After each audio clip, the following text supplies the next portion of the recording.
Emily Rose Pappas, Steve LaPlante, Al Weiss, or Steve. So we have quite a crew here tonight. And Dakota Richards is here too. That's good. Then we'll I guess with people here, even though I'll wait another minute or two for Lee to arrive. But I guess that if he doesn't show up, we do have a quorum, and we can start, and certainly because we are recording, that Lee can. I think Bobby Sheehan's here too. Yep. Okay. So if anybody was not part of that list that Bill just read, it would be appropriate if you guys could identify yourself, just so for the record, because I can't see it on some of. I've got one, two, at least two names or identifying spots just called out as iPhones. So you don't have to identify yourself, but usually we like to keep a record of who's at the meeting. Yes, we have a Larry P. Larry P, please identify yourself, sir. Larry Petras, 294 East State Street. Okay, thank Okay, you. thanks. And we also have a Steve with no last name. Steve, your name, please. Steve Brunetti, 416 East State Street. Okay, Okay. very good. All right to do that. Only if What they're what we'll do, it is now 6:47, so I'm going to call the meeting to order, and I'm also going to start our public hearing. So that begins our public hearing, and it's for the Granby septic regulations that are more stringent than defined in Title V. I'm not going to read them all. The process is such so we all know it. So you know what's going to also happen tonight. We're here to get public input. The Title V of the Mass Sanitary Code does require that if the Board of Health is going to adopt regulations that are more stringent than those in Title V, that we have to post them and have a public hearing. And then as a result of the public hearing, we will end up discussing what we got for any kind of comments and decide if the regulations should be adopted anyway, if they should be changed. In the event that we do change them, we can't really substantially change them without going through. In other words, we can't put some new regulations that no one's ever seen and say, oh, it's a result of this public hearing. So we can't do that. The other is that I did in error not post the meeting in a way that allows us, the board, to discuss these regulations and adopt these regulations after the close of the public hearing. So that means that the normal way that we would do it is we would have the public hearing, we would then close the public hearing, and then the board would discuss what we heard and what we think we ought to change or not change as a result of a public comment. And then we would vote, and then after that, we send them into the state and get them filed. So, but those are two steps. So in this case, we don't have, as the posted agenda, we don't have that discussion and that vote posted. So that is going to occur at our next published meeting, which will be probably 2 weeks and a day from now. So that as you folks are listening, that will be the reason that the discussion will be limited. What I would like to do, I can see who's here. I can see who's speaking. If you just identify yourself if you want to speak, and hopefully this isn't a debate session. This is one to receive your comments. So hopefully we're in a spot that if and when people speak, we certainly ask you to keep it civil and ask if you would to keep it reasonably brief so that everybody can in fact be heard. The reason that we are doing that, these regulations that we've had are ones that some of them are probably 40 years plus old. Some of them were adopted by the board, certainly before the current regulations were in place, the current procedure for adopting these regulations.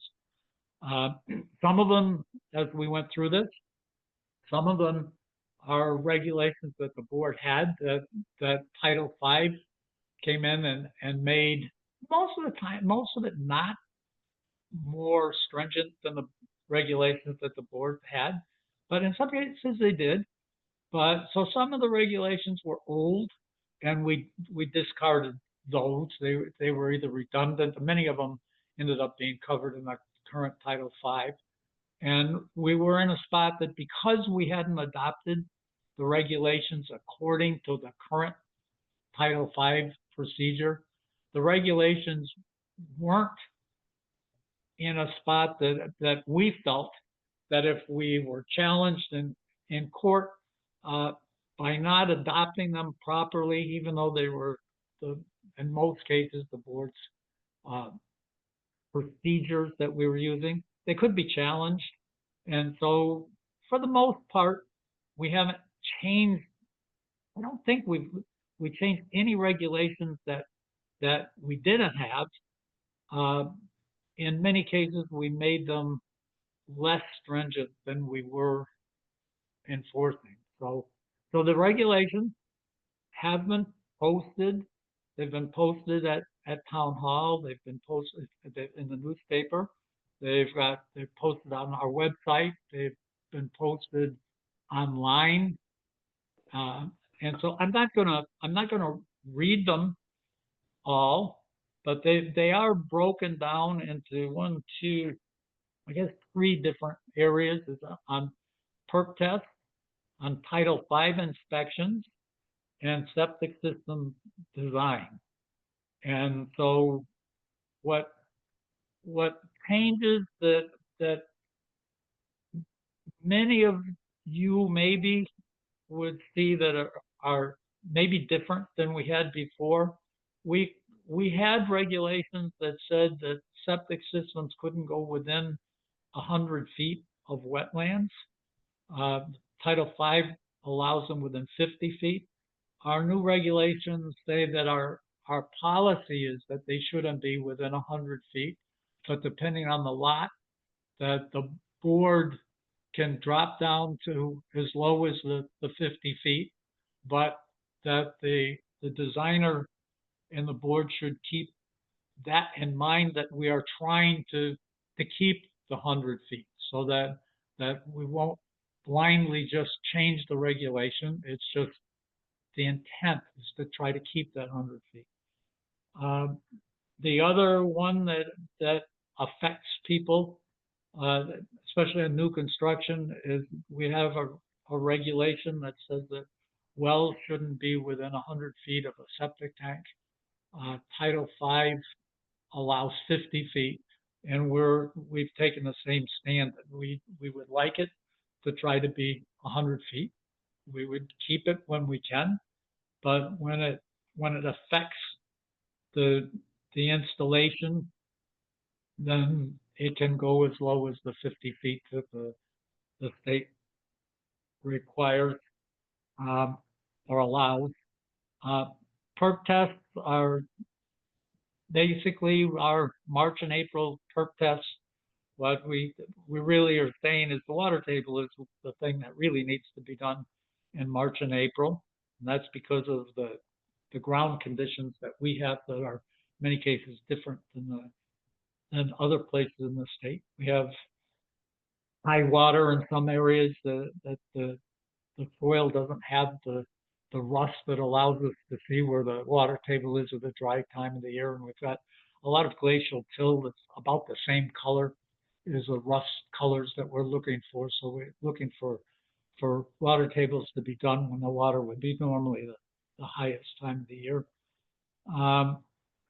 Simplified the length of time that perk tests are valid. It used to be 2 years and ask for an extension to get it up to 4 years, and then you can move it out to 8 years. That what's different there is that we no longer have the requirement to extend it for that second step. So they're good for 4 years instead of the 2 plus 2. Title 5 inspection issues that probably I should just point out that we require that a representative of the Board of Health be witness that. We've said that in order to determine if a septic tank is in good shape, the tank has to be empty so we can see into it. 1,000 or under 1,500 gallon tanks need to be replaced on Title V that we know that haven't been able to put in smaller than 1,500 gallon tanks since, I guess, 78. So we know that these tanks are, the smaller tanks are 40 plus 50, headed 50 years old. We know that the concrete has a very high chance of being bad besides not meeting the current code. We said this is a good time to get those for the safety for the environment.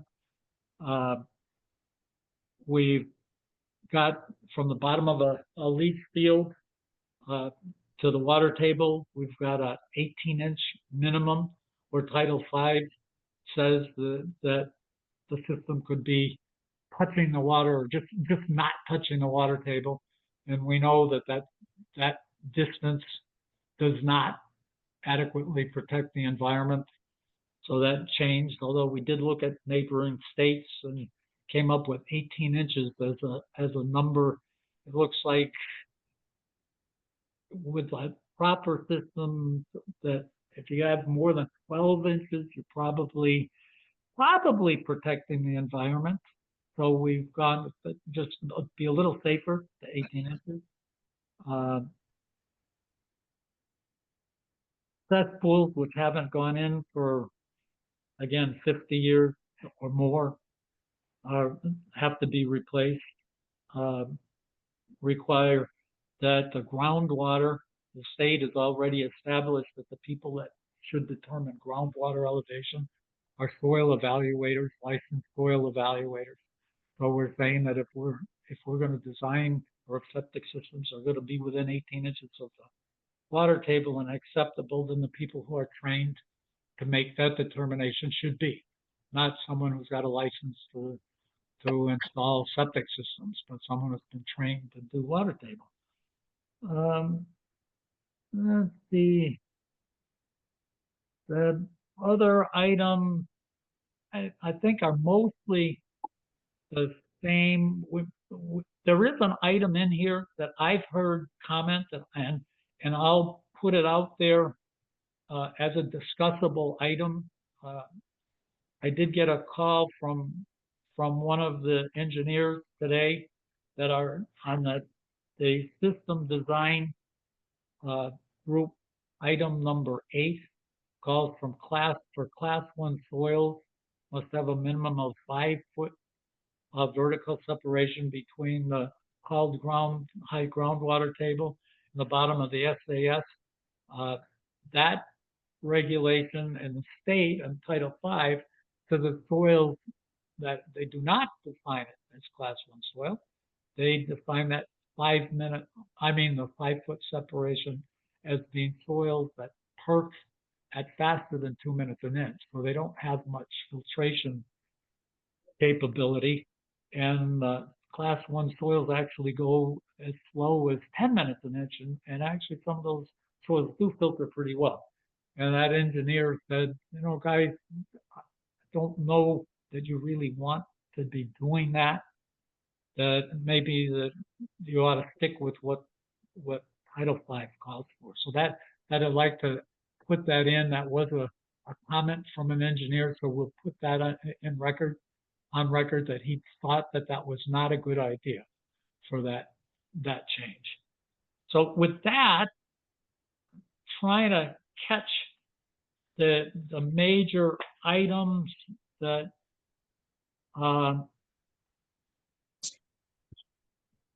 that we have. There is another one that Title V that is different. That Title V allows a single family house to have a 1,500 gallon septic tank that's just a single compartment septic tank. And we do know that from the experience that people are getting now is the two compartment tank is required. And that's because the solids stay in the first compartment and then liquids go into the second compartment. So it really makes the septic system last longer and act better. And so what we've said is that single family homes and 2-family homes should also have the two compartment tanks, not the single compartment tank. They can have them. Our policy right now is everybody has them anyways. And also to protect the leach field, a very inexpensive filter that goes on the outlet. It's an outlet filter that we require that also. That would have been one of the newer regulations. So with that, I'll let, if people have comments, if you just identify yourself and let's see if we can get through them and get you on record. This is Bob Sheehan, 144 Taylor Street. Yes, Bob. I have a procedural question. Typically, when regulations/bylaws are adopted in the town, they do like they do in the public hearing before whatever board. Then they go to town meeting for approval, then off to the Attorney General or to the DEP. Do these regulations, if adopted, have to go to town meeting for approval? No, Bob. They're the state procedure for Title V changes is that we would go from this public hearing, have the board have the discussion on what we heard, decide whether we should change the regulations that we proposed, and then we would file them with the state. Okay. Another point, with regards to the engineer that made comment to you, Dick, about the Class 1 soils, I would like to echo his or her sentiments regarding that. May I Thank you, speak to Bob. that? May I speak to that, Dick? It's Alan Yes, Weiss. could you identify yourself, Alan? Yes, Alan Weiss, and I'm glad we talked about this earlier. Thank you for your time. I do want you to reconsider that, and I think it's very clear to me that there's a big difference from the perk rate of, say, 3 up to 10 in terms of cost and the size of the system. I'm just going to highlight some other factors that affect cost that maybe weren't necessarily discussed. Now, your addition of 110 gallons per day has been a tradition, we'll say, in Granby, and I understand why you do it. But specifically for the listeners, is it true that if a 3-bedroom home with a 440 design system cannot simply add a bedroom, they have to expand that system?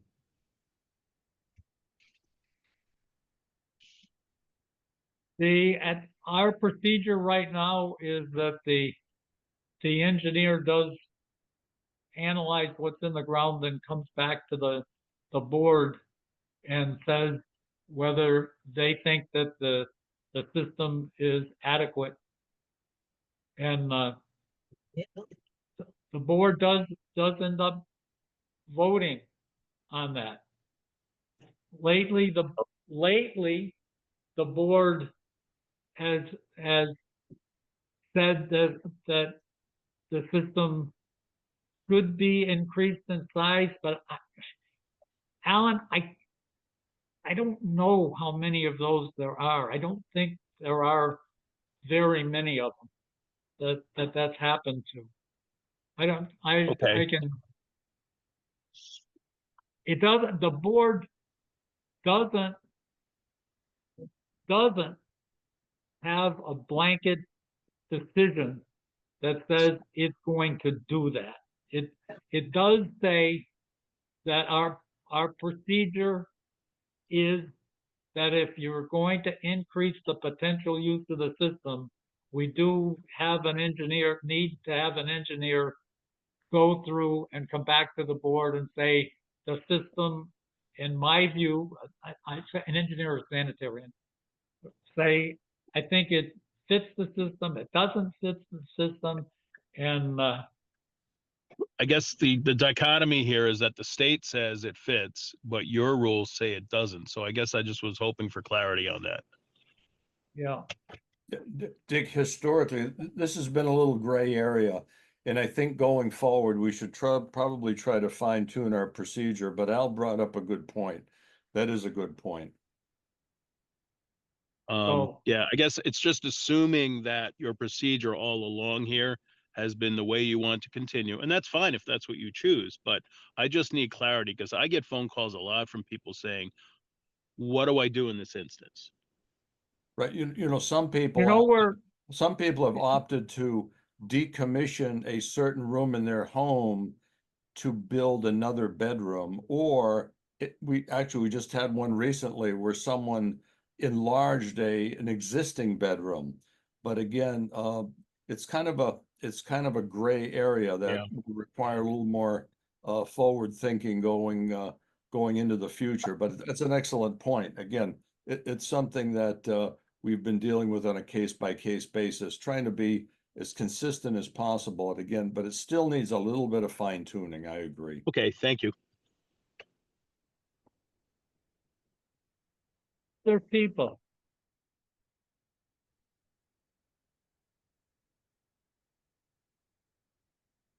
Go ahead, Dick. Well, we're very quiet. I'm not going to close it yet because as people are thinking about it, they may say, you know, if they would have given me another 2 minutes, I would have thought about this thing, and it was really important to Right. us. And I definitely don't want to shut that off. Bob Sheehan has another thought. Title, am I recognized? Yes, Bob, go ahead. Yes, go ahead, Bob. Under the heading Title V inspections, septic tanks must be empty, parentheses, normal pumping to determine internal condition.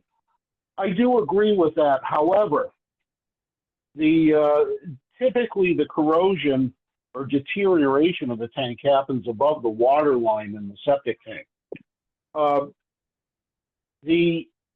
It would seem futile, or it would not seem futile. It would be kind of cost prohibitive to the average property owner to have the tank pumped at the time that the witness of the Board of Health is there, only to find out that the tank is bad, and then have to go through the permit process to replace the tank and have to pump the tank again at $450 for each pumping. I'm just wondering if the on-site determination can be made with the Board of Health there, and if the tank appears at that time during the inspection that it's sound, then the inspector then has it pumped and records his or her findings within the Title V report. Like that, Bob, that I've been on a job, I don't usually do Title V inspections, but that very thing has been something that for the people that are doing the Title V inspections, I would think that makes a lot of sense that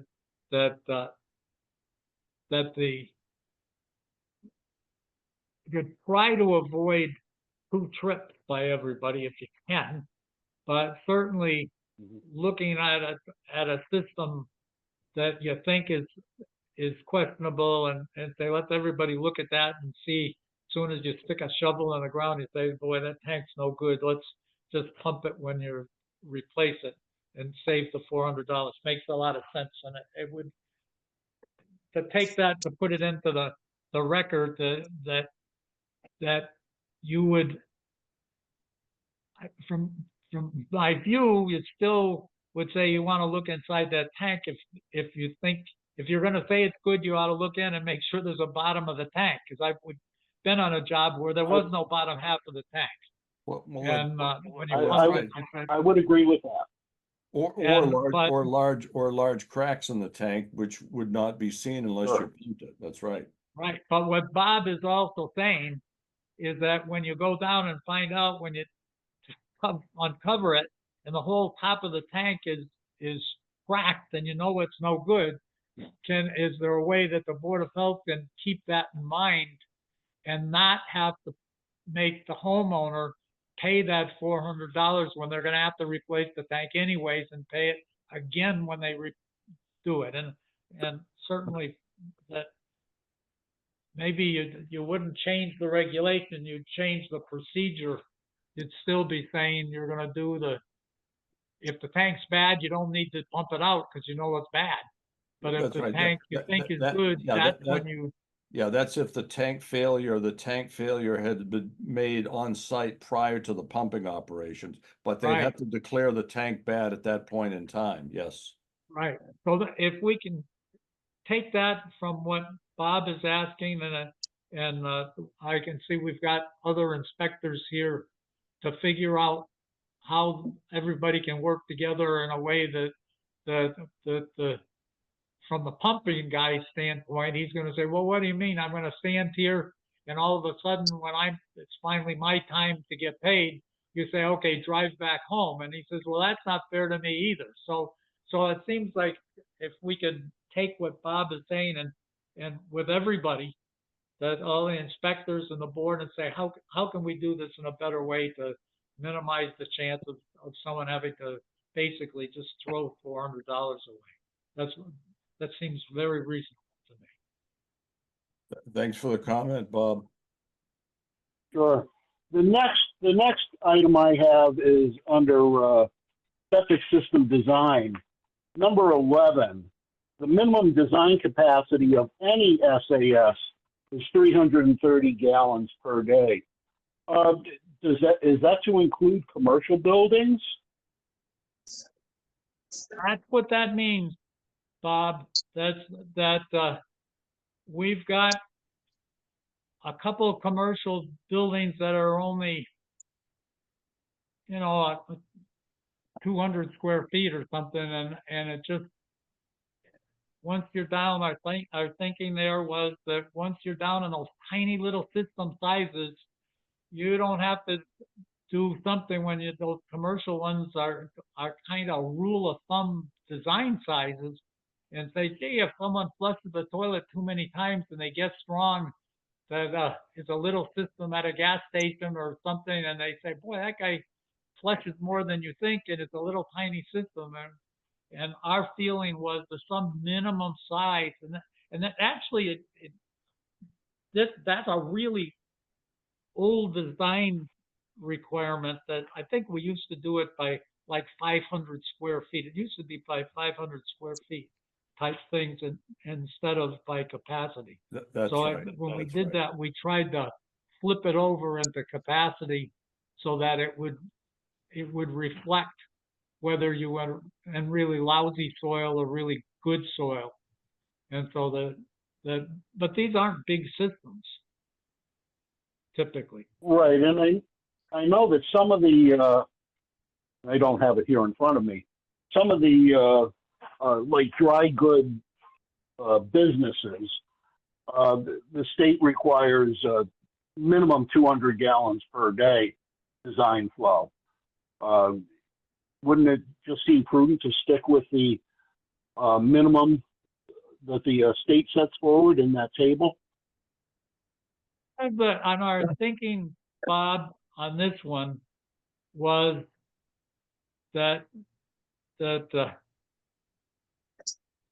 probably in your experience on the board, you've seen what happens, especially on these little businesses, that all of a sudden that little dry goods guy says, the owner says, I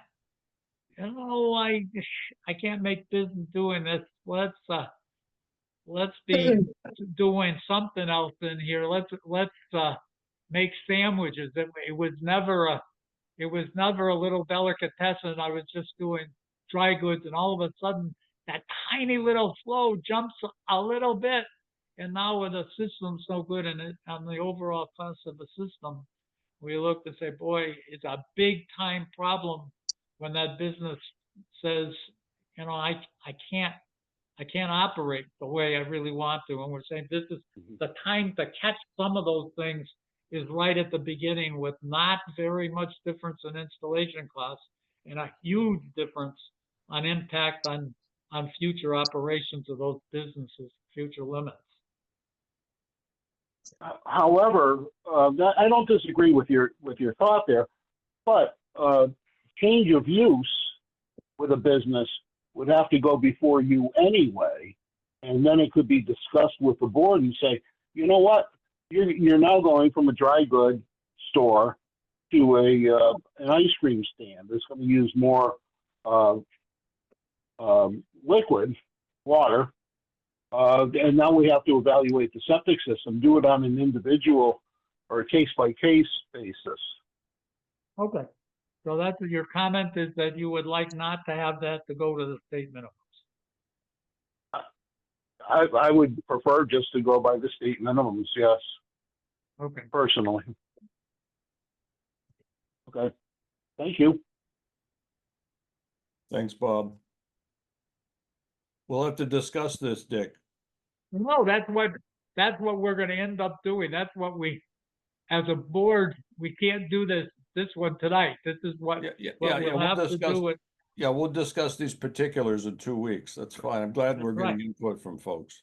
Well, that's what, for sure, what we need to do. Okay, anyone else with any questions? Yes, Larry. I sell lubricants for a living. I deal with a lot of small excavation companies from around the area. And when they ask me where I live, I mention Granby. And they say, well, I don't like to do any work in Granby due to the Board of Health. Could you answer the question of why that is? And secondly, I'd like to commend you because most people don't realize the earth does not make any new water. So it's a very important job you have to protect our wells in town. The earth makes new air, but doesn't make new water. So I appreciate your efforts. But if you could answer that question, I'd appreciate it. And if that, as it turns out, Larry, I'll give you some latitude here, because it's not the purpose of the public hearing is not to be going after that question, but you know what? It kind of is. That if you look at, you say, Board of Health, you've got some new regulations here, and if you're known as people that are bad news people to be dealing with, aren't these more of the same thing? So I think we opened the door for you to ask that question, and Bill and Lee, I'll give a shot at it, and then you guys, if I'm wrong, then fine. But yeah, Larry, what happens is actually the bunch of us, the three of us, have been doing this for a while. And I hate to say it, mine is probably, I've been doing this for maybe 50 years, so a while. And when I got onto the board 50 years ago, believe it or not, there were two things that I really didn't like. One of them was the landfill. And I said, we have this big landfill that at the time was, the contract was based on negotiations only with the Board of Health. And I said, you know, that doesn't seem right to me. There's a big thing that affects the whole town and financially, and there's a big sensitivity for having a landfill, and it ought to be in front of the townspeople.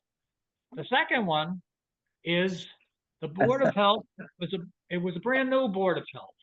It was I don't think they were in business for more than 10 years. It was a select board before that. And at the time, there were houses, hard to believe when you look back 50 years ago and see where people were building and what. And in general, people were building where farmers couldn't farm. And it usually because they couldn't farm because it was flooded in the spring. And so the board would end up doing, again, just trying to do a good job, doing perk tests anytime. And you end up with systems that were in the water. Some of them were sized funny. They were done with perk tests that weren't right. And I said, that just isn't a right thing to be doing. That's not looking at our environment. So if you look at the Granby Board of Health, we are tough for two groups of people. And they're probably the groups you're talking about. So they're in that group. One of them is that guy or woman who owns property that certainly isn't in the environment's best interest to be having sewage put into it. And the second is the person who's making some money by putting something in and moving, getting out, and having someone that moved in from, in many cases, the city, that have flushed his toilets or her toilets down the sewer and had a sewage treatment plant. And they walk in and they don't know what they're walking into, but they end up with trouble. So our board has looked and said, we have a really strong responsibility to the people who live in this town. We have the people to protect them from having to drink contaminated drinking water, and from having sewage on their surface, and for having sewage from their property running onto their neighbor's property, and from having brooks and swamps polluted by septic systems that aren't installed right and aren't put in the right spot. So we spend a huge amount of time looking at the details of what the soils are like in our town, in our lots, and making sure we place wells in a right spot. We look at where water flows under the ground. We've got a lot of experience, and it's the 3 members of the Board of Health that go out and are doing these. We don't have a health inspector. And we look and we say, what we do up front is really a pain in the neck. It's a pain in the neck for us. It's a pain in the neck for the people that sometimes that are dealing with us. If you look at the engineers and the designers that submit septic systems for design, we're a pain in the neck.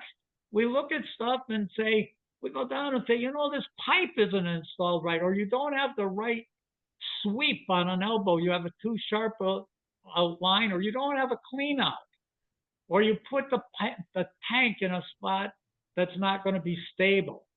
And we look at all that stuff, and we look at all these little details, and when it's done, you don't have it, the thing runs and it goes in and it functions, and people look at it And they don't have, other than you see mounds, not many, not in the last 50 years, because the systems are designed to work. And I just in passing, I'll give you a guy who's dead right now, but he lives just outside the center of town. And he told me as I went in to look at a Title V inspection, and he said, you know, Dick, he said, I've lived here for 30 years. He says, I'm selling my house. And he says, look at my lot. He says, I got this beautiful lot. And he says, after 30 years, he says, my septic tank and my D-box are corroded. I'm going to have to replace those 2 tanks. But he said, my lot is beautiful. The people that are buying my house are happy with what they have. It works. It looks beautiful. He says, 30 years ago, he said, believe it or not, I would have rather throw you in the bottom of that purple and bury you than let happen what happened. But he says, when I'm looking here, he says, I can't thank you enough for taking care of that and having it work like this. Yeah. That's a true story. So I don't know if that answers your question. Yeah. But Larry, I got Yes, some. but it just, when hearing that from excavation companies, it raised a red flag with me when I heard that you were making regulations more stringent in the state, which to me is gonna perhaps keep more competition out of the town, as well as unintended consequences when elderly try to sell their house or youngsters try to buy a house in town. It's just, You know, Larry, perhaps, I got some anecdotal information too. Dick's been at it for 50 years. I've only been at it for 40 years. I'm a youngster.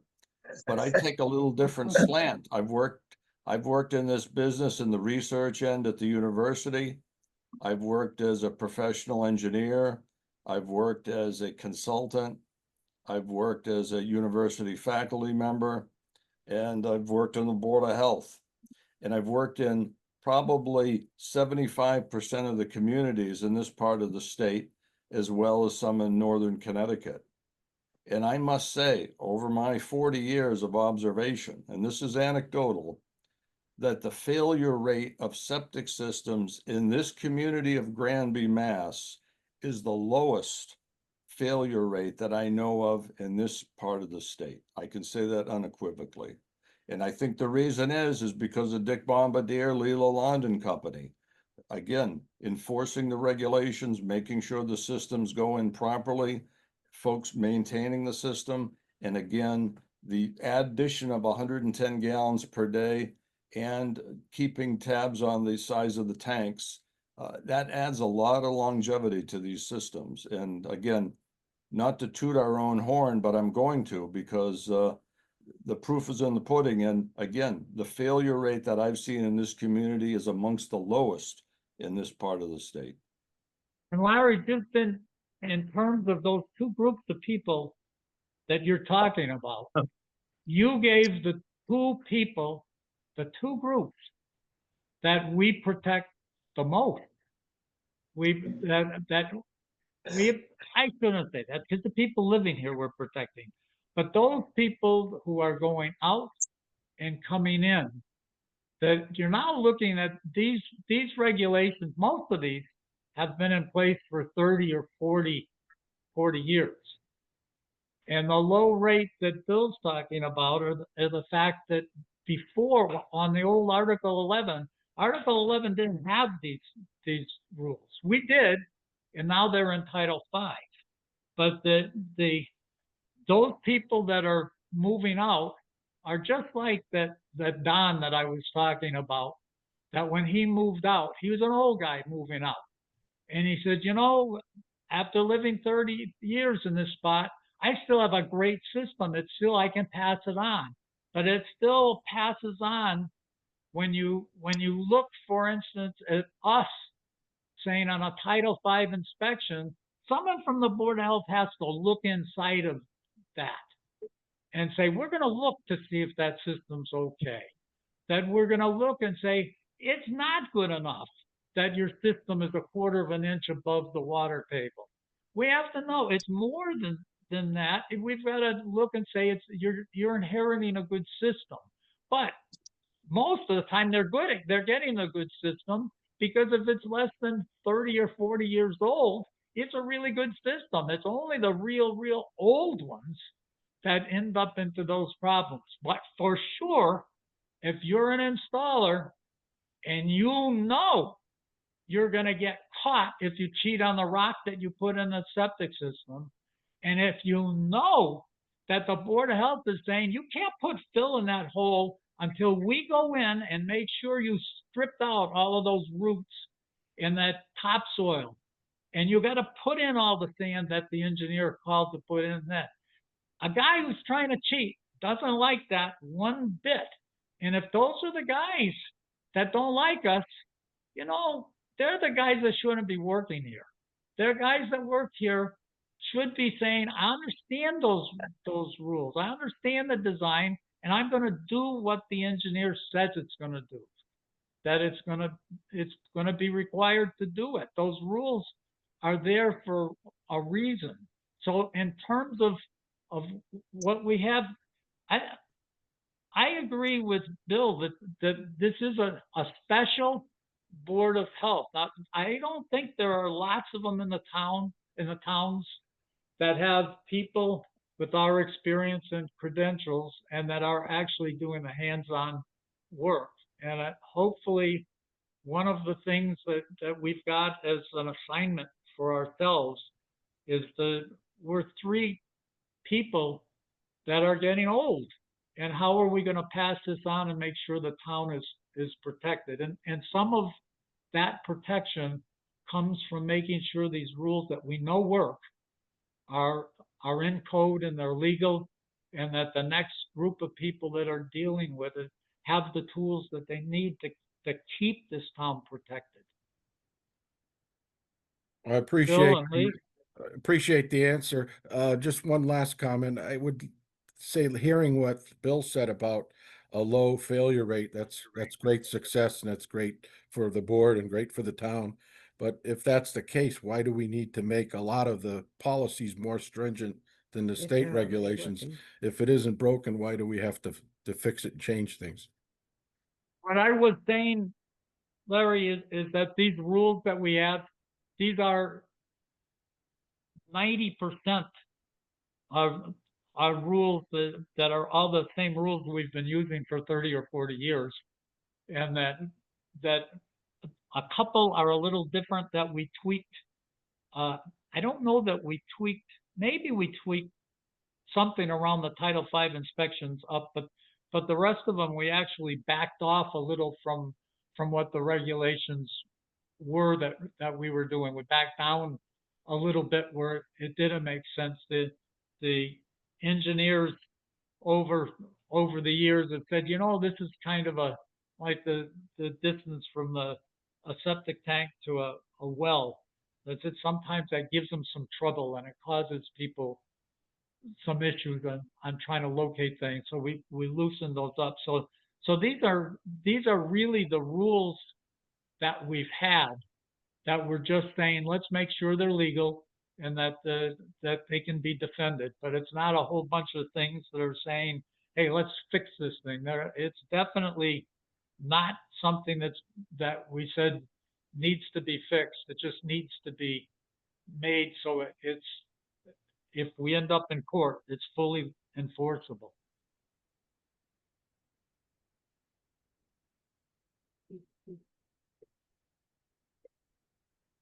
Okay, Larry? Yep, thank you.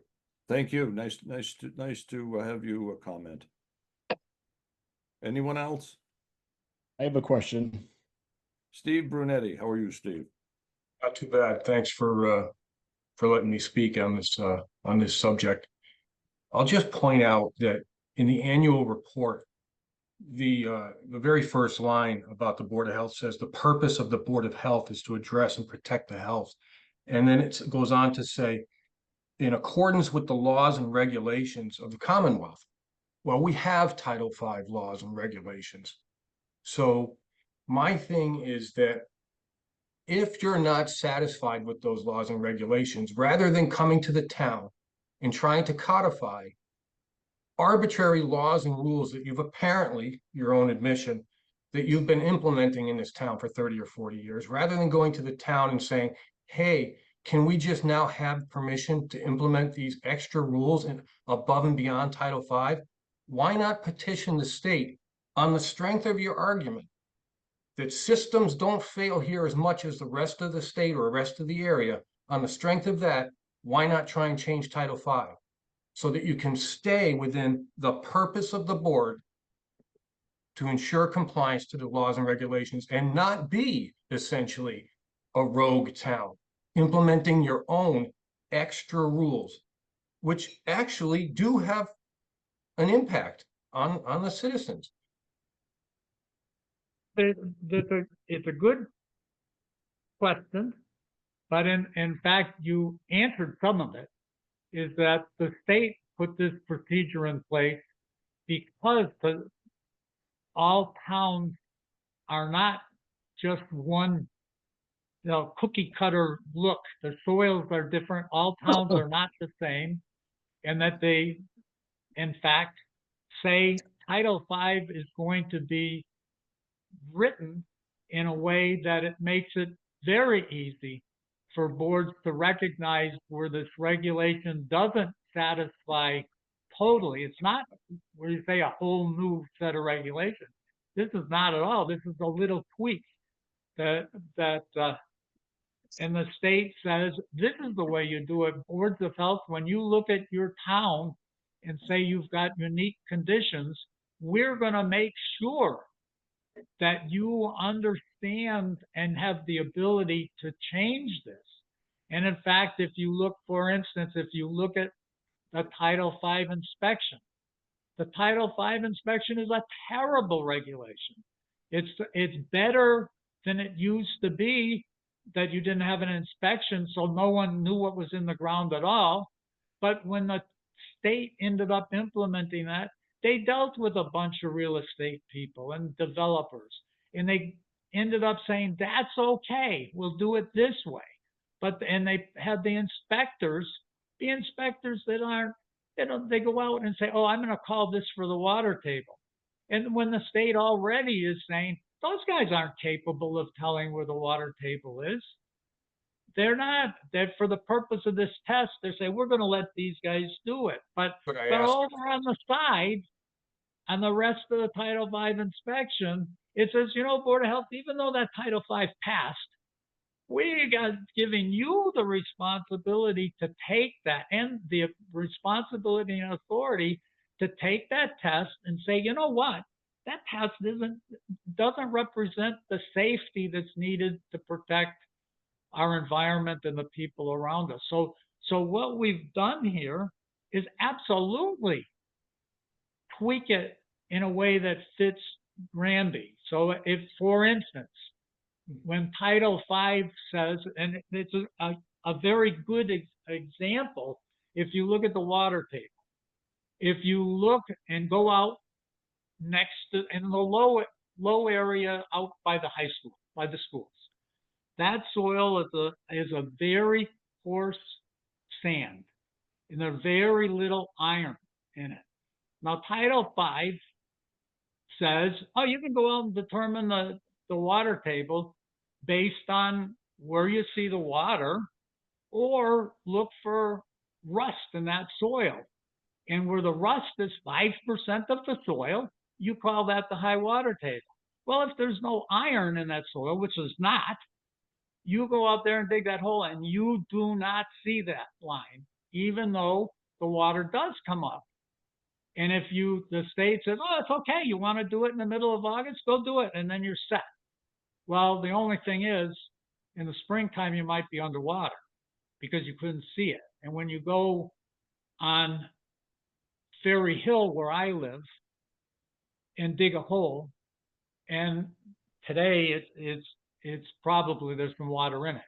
But for the rest of the summer, I dig a hole, and you end up with the roots on the top, and maybe 6 inches of topsoil, and then some subsoil that's about a foot thick. And then I go into, for the most part, glacial till. So it's brown soil. And if you dig it, if you dig it other than when it's pouring rain. But for the rest of the summer, you dig it and you see a pile of dust that comes out of that soil. And that even when it's kind of wet, that soil is the same color as the rust and you can't see it. And yet the state says you can do the perk test in August and build a system on it. So the Board of Health says, you know, that doesn't fit here. So that's why the state has put in this, and it's not an issue that we should be campaigning about and saying, everybody, let's have a vote. Let's decide whether the water table should be determined during March and April or June and July. That's not how you do it. The state is saying, no, that's not how you do it. You have this procedure and get people just like you that are allowed to come and say, you know, Board of Health, listen to these guys. You've got some things. You get people that Bobby Sheehan or Alan Weiss saying, you know, guys, you're doing the wrong thing. This thing, you shouldn't be doing that with soils that you said, that soils that are pretty good soils with a perk rate of 8 minutes an inch. In general, and Well, I appreciate your example, I really do. But I was kind of staying in general with trying to direct, you know, the group to actually go to the state and try and change the rules. What you're suggesting is that even if these new rules get implemented, and now everyone agrees that these are the new Granby rules and above, you know, above Title V, these are the new ones we all agree to. Well, It's again, likely Steve, they've been there in will effect still for be many years. additional Granby requirements in addition to those that are enumerated that you've put out in there. I'm just suggesting that it's interesting that after all this time, now you're codifying or trying to behavior and activity that's yielded these results, and you're not willing to actually do the right thing and change Title V. Let's do that. Let's stick with the rules, not have the special Granby rules that cost us a lot more money and effort. And I think Larry's point was true. You know, I tried to install a system in town and I couldn't find someone that wants to design it in town. I couldn't find someone that wants to install it. I don't want to say how much it cost actually, and it took almost 2 years to get to completion on that project. We So all hear his the whole point is well story made. there, is that unfortunately, had these rules been in place, when your house would have never have been built. The house shouldn't be there. And so we worked in a spot to try to have a house that isn't a very safe place to put a septic system, to try to make it so it works. But these very rules stop that situation from occurring. And it is unfortunate that you end up with one of those. So, But that's you're pointing out exactly the reason why these rules should be in place. so those are my comments in summary. And in detail, there are some specific comments that I would have, maybe not for this meeting, but one of them anyway is there's a few times, I think at least 3, that the sentence or the requirement says representatives of the Board of Health. I suggest you change that. If you really want a member of the Board of Health to be there, then let's just say a member of the Board of Health instead of a representative. Because couldn't the Board of Health identify someone acting on your behalf? A representative could be someone like a soil evaluator that happens to be a licensed soil evaluator. Couldn't that person be a representative of the Board of Health?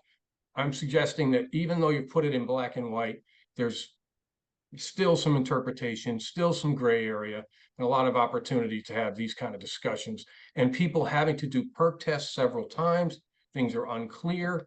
So that's and I don't want to go one by one, but you know, I could, if you'd like, I'll just send you a note on some of the language I think that could be improved to help you out in the future. Steve, thanks for your comments. Very good. Thank you. Okay. Neil, do you have a question? Nope. Nope. Okay. Anyone else for a question or comment for the board? I do, Bill. Just circling back to your comment made about a lower failure rate in the town of Granby compared to other surrounding communities. If this in fact was true, why aren't there other local communities around us trying to improve their regulations in town with more stringent, like the Granby Board of Health is? I guess Almost- Dick has Almost all South mentioned, Dakota, they're almost all towns, my understanding is, have their own regulations. right, but what sets Granby apart with local conditions that are so above and beyond compared to other surrounding communities like Belchertown and South Hadley?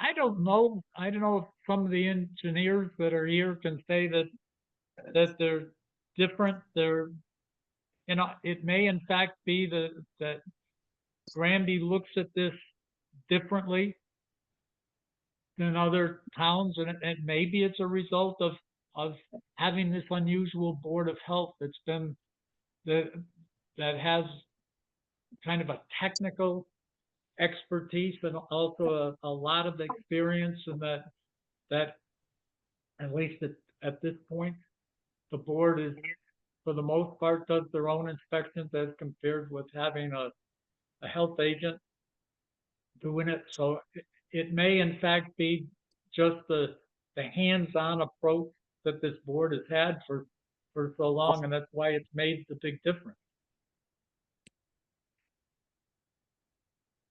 As far as the perk tests go, and the expiration of the perk test in Granby, can you just fill some people in, or whoever's here, just you changed some stuff with the requirements above 2 years and not extending it.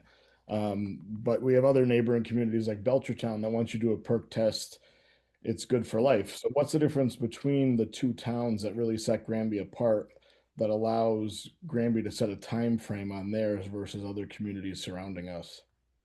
And I can probably answer it. The regulation that we have actually ends up getting you about 11 or 13 years. So it's a pretty long time out of a perk test. And the reason that Granby doesn't look at forever is because as we look around the town, the town does, and the soil and what's happening around it doesn't stay the same forever. If you look at how fast, in fact, if you look at that lot that you have that you're developing on Burnett Road, over a period of, certainly in my lifetime, that how much that changes in that period. So that we look at the soils and say, okay, we look at the first, used to be, let's look at it 2 years and make sure nothing changes, and we extend it. So we don't. If you look at what we have, it says you do it, a perk test, and at the end of it goes for 4 years, and at the end of that 4 years, if you want to go another 4 years out of it, sometime in that other 4 years, someone's got to walk out onto the site, an engineer or a sanitarian, the owner, Board of Health, and say, you know what? The beavers haven't come through here and built a dam across here, and it's not underwater. And a guy with a bulldozer didn't come through and knock the whole soil out of here. So at the end of 4 years, you say, you know, let's just dig a couple more holes out here. You don't have to do any perk tests. Let's just make sure we didn't kind of mess up on the first time through. We'll give it a check, make sure nothing's changed below the ground, no water table has changed, and we can go another 4 years. So now you get 8 years. And then at the end of the 8 years, you say, let's, you know, if we design a septic system, we can get 3 more years on that. So now you're out to 11 years. And say at the 11 years, if you look at a lot of places in this town, in 11 years, people have built houses, they've built roads, they've done all sorts of things That's that right. have And changed. and the key point, Dick, is the water table might change due to adjacent development, of course. Or climate change, or if there's stuff Sure. that 11 years is starting to be a pretty long time. And if you look at, in fact, a perfect example, Dakota, is if you go down the street on Burnett Road a little bit further, go to where it flattens out, just be at Hunter's, what used to be Hunter's house. I don't know who lives there now. And if you look at that spot and look from there to the east, you used to be able to just look across there. That field was farmed. And through that was all sorts of drainage ditches that drained down into Bachelor Brook, that drained Pitchawam Swamp. And you can see right across there. And Kezier farmed all the way across there. And now it's a forest that's filled up with water. So when you just look and say, should we just say that's good forever? The board says no, stuff is just changes too much. And so we try to find that happy medium to say, we don't want people to have to go in and keep digging stuff up. But if you look and say every 10 or 15 years, someone ought to go in and really look at that and report it and make sure it's good, it's still there, then our thought was that's prudent. That is prudent. And to say just because you looked at a hole 50 years ago, it's okay today. We don't think that's prudent. Okay, Dakota? Has the board put the proposed regulations in front of town council for a review? I don't know that town council has seen them. He knows that we have them. I've talked to him about these regulations, and he certainly has said to me that it makes him uncomfortable not to have them codified.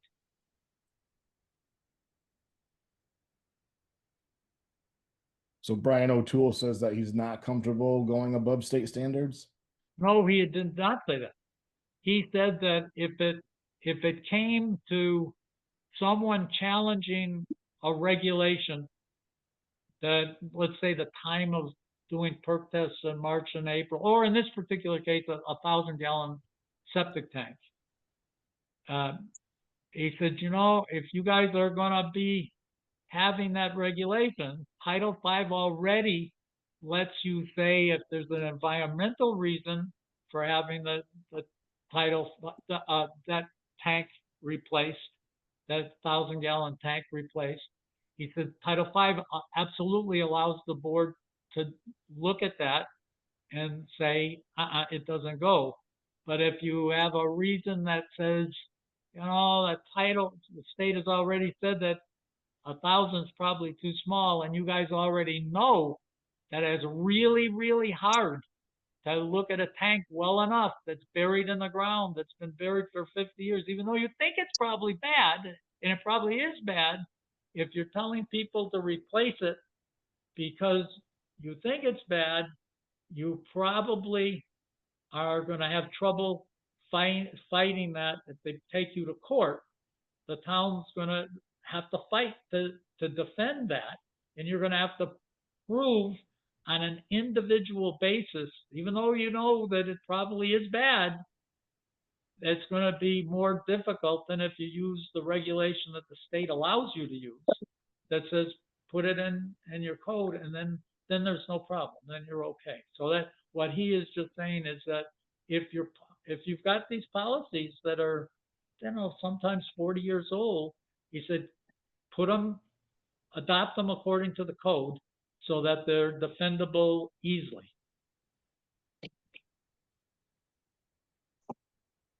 Very good. Thank you. Thanks, Dakota. Dick, that's a good point, Dick, because if there's a grievance, and they changed this just a few years ago, any grievance against the Board of Health, I believe now, Dick, it defaults to Superior Court. Years ago, it went to DEP administrative law judge. It goes to Superior Court now. So it's a little bit different in the procedural realm. So it is very prudent that we regulate and codify our local regulations. These are not town bylaws. They are not town bylaws. They are local septic regulations that are codified. And there's a difference there. As I think one of the speakers was asking, these do not need to go, and they should not have to go to town meeting. Town meeting would be adopted for bylaws. These are local septic regulations. That's right. So a town would decide, for instance, planning board regulations, because that Right. affects the development of the town. The town wouldn't vote on saying 2 feet is the proper separation from the bottom of a septic tank, a leach field to the water table. That's Those aren't the same regulations. right. And that's why Title V has got. Right. Obviously, because if it went to town meeting, they would probably vote 0 feet, of course. Well, you don't know that. Or they could vote don't 10 know. feet. You don't know that. Right. So But with that, that's I'm the just gonna rationale. summarize though, is just, we heard that certainly the item with the class 1 soil being 2 minutes, being 5 foot of separation, we heard that was a question. We heard that we shouldn't go, one comment, and we'll see it, Colleen should be able to catch it, but that not going above the standards for minimum gallons for a leach field. We heard that Granby shouldn't adopt regulations on their own, that we should try to change Title V. I guess Colleen can listen to the tape and see what other ones that we had. Oh, we did have one saying, in terms of pumping out septic system tanks, if there was a way on a Title V inspection that we could predict a failure of a tank, or do it in such a way that an obvious failure of a tank gets determined before the I'm using $400. We'll call it the homeowner has had to pump the tank. If we could find a way to identify that failure and put the pumpage fee towards the replacement of the tank. Right. No. No way. So, Okay. It's now 7:55 PM. yeah, and so I'm gonna close the hearing and thank everybody for coming. And as I said, our next step is as a board at the next meeting, Colleen, is to put on the next meeting to discuss what we heard and what changes that we should make, if any, and whether we should adopt the regulations, or if we should, because that's one of the things saying don't adopt. So that would be I think we'll put it at the beginning of the next meeting. So thank you, everybody, for coming. Now let's go on with our regular meeting. Okay, thank you all. Well, what I have, we are late in terms of our schedule. What I do have is I had 2 applications for septic changes. I'll do John Kopinski's at 181 East Street first. It looks like I did not change. I said that I think I typed up the wrong sheet, unfortunately. But what he's got is it's a repair of a complete system. It's 181 East Street, and it's right, if you're coming over the bump coming from Ludlow, drop down to the bottom of the hill, and the house is just after that that block wall that goes to the right. It's on the north side of the road. Fee is paid. The review actually is complete. It's a cleared, level, pretty level lot. It drops down in the back. It's a little over an acre, deep sands, no water table, no wetlands right around it. It's got public water. Really didn't have any issues. The design is for a new 1,500 gallon 2-compartment tank. Well, there are 2 existing tanks. It looks like a dry well and a septic tank in the back. It's a new 2-compartment tank with an outlet filter. It was for beds. It's now got trenches, and they are 2 feet by 35 feet with 2 feet of sidewall. They've got 466 gallons a day capacity versus 440 required.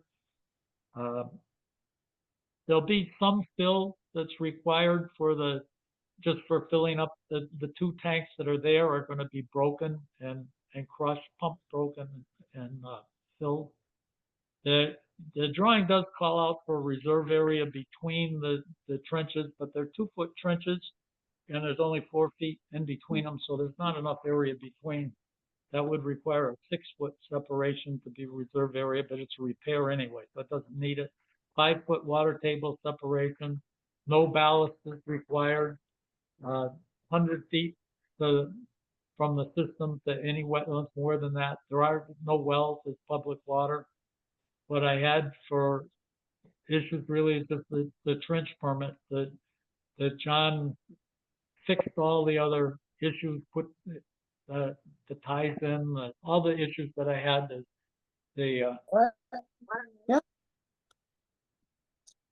And so do we have a discussion with this particular one? Bill and Lee?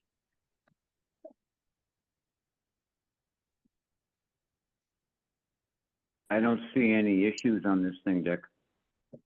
Okay. Bill? Huh? Yeah. So are we gonna hear this tonight? Well, Yeah. I think Hey, Bill, Barry, we're in the shower. so if that's the case, Colleen, then we'll just approve the subject to the trench permit. And John did put Sorry, the outside. trench I'm permit going out back out now. note on it, so we're set. Okay. Bill told me his stomach was bothering him and he was gonna break away and lay down at some point. The next one is something that, this is Neil's design for, John, are you all set? Yeah, I just need to get you some revised drawings, so, Yeah, how many sets do you need, Dick? you actually, at this point, you just need one for the board, for the office. We've gone over the design here. Okay. I'll get a set right out to you. Yeah, and Yep. so just so you know what I think I mentioned to you that the board is the one that issues the trench permit. Mhm. So it comes through our office and it's without charge. Okay. Thank Okay? you. Thank you, Dick. Okay, Thank you all. Have a good night. You too. The next one is Neil Jackson at 85 South Street. That's down the street from Bill. It's only a couple houses north of East Street, and it's on the east side. So if you're coming from Westover, you cross East Street, and it's on the right. It's a repair, a 3-bedroom house, complete system. The review of this one isn't complete. It's a kind of mostly cleared, grassy. It's only a 0.4 acre lot. It slopes up to the rear. It's till, it's 8 minutes an inch soil, 27, 34 inch water table. The issues here is water table, ledge, lot size. The design that Neil has is a new 2-compartment, 1,500 gallon tank, a 2-compartment tank with an outlet filter. It's got a 1,000 gallon single pump chamber with the controls, alarms, the dedicated circuits, all the things that are required in the house. He's got 4 3-foot by 40-foot by 12-inch effective depth trenches that are level with vents. Ballast is required for both tanks. Got 4-foot water table separation, approximately 480 gallons a day provided versus 440 required. There isn't a reserve area provided. The existing tank is going to be pumped, crushed, and filled. Looks like part of the existing SAS is going to have to be removed. Fill will be needed. Filtration control is not specified on this one. The septic tank and the SAS separation to other wells in the wetlands is more than 100 feet. This well to the septic tank is only 70 feet. The issues that we have is Neil is going to end up, he'll need an electrical permit, fill's required, trench permit is required. The holes indicate that rock is an issue on the site, so that we're going to need to get in and do some more deep holes in the SAS to verify that there's soil there. Neil's got to put ties to both of the tanks. It looks, if you look at a 27-inch water table, it looks like the tank inlets, both tanks, will be below the water table, which is not permitted. And so the issue, and there's a little funny little thing that in his situation block that his designer said that it's on Blair Street. The house is owned by Blair and it's on South Street, so he's got to fix that.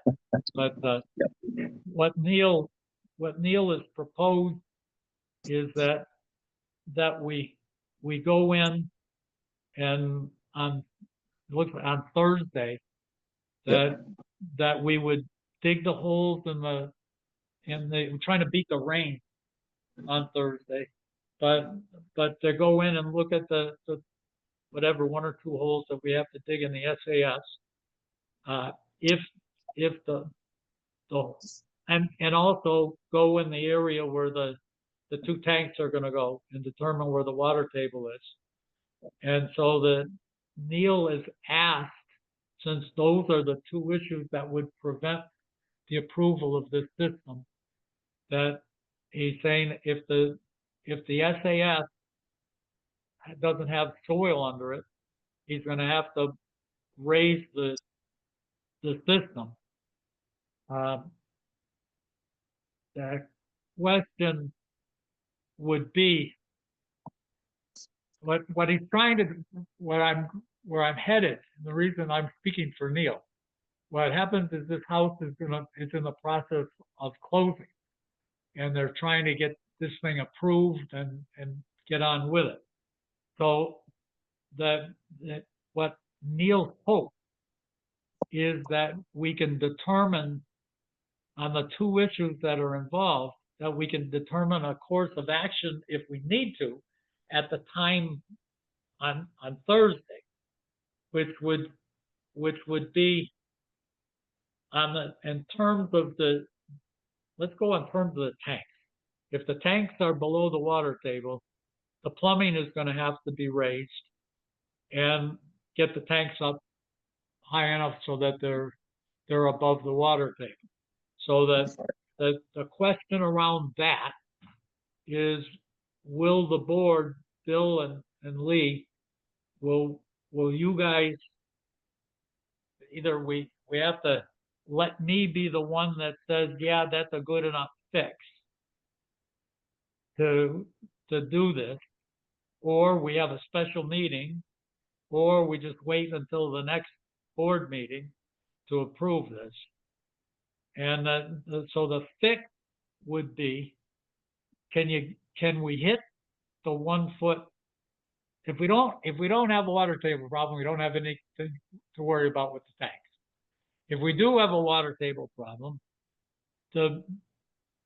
will the board allow Neil to make a change to lift the tank up?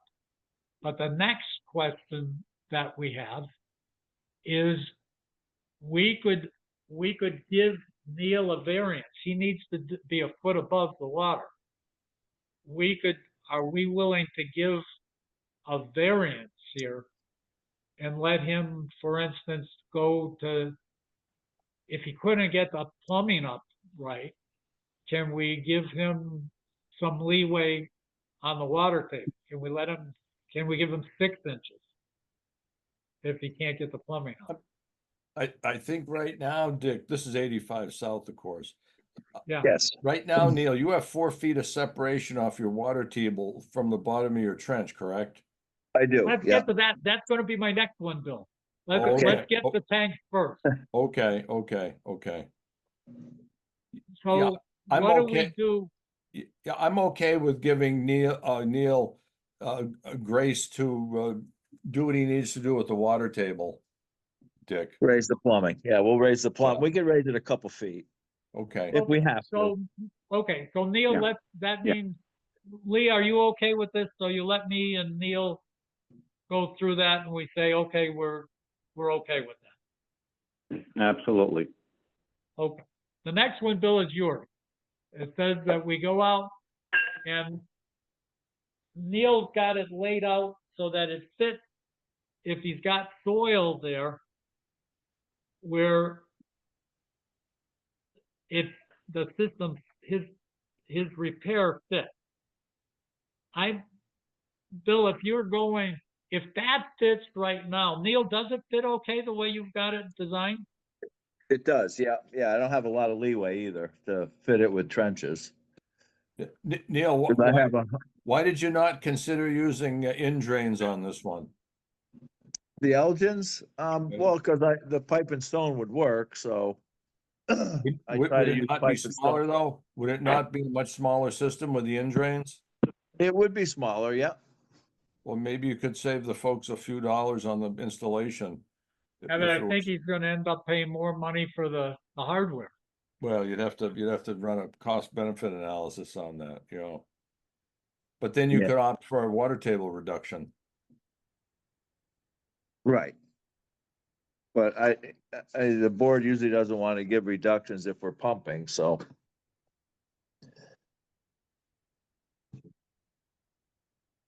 I wouldn't have a problem with it personally. I don't know if Dick or Lee would, but I would be okay with it.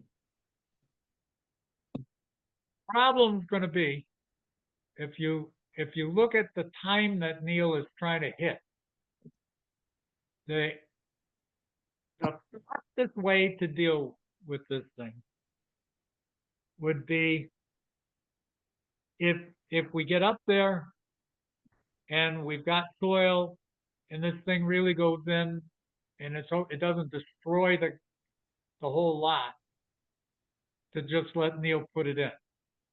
The next fastest thing would be if we got in there and let's say he ended up with a foot less clearance to the rock. The next thing is for Bill now to get into what you're talking about and saying with a trench system, just allow a 3-foot separation instead of the 4-foot. That ends up that it doesn't take any extra design. Everything goes the way it is, and we walk away with an improved system. The next one is that Neil goes in and then starts to put an Elgin, and then the lowest we've given so far, the biggest reduction is 3 feet with Elgin.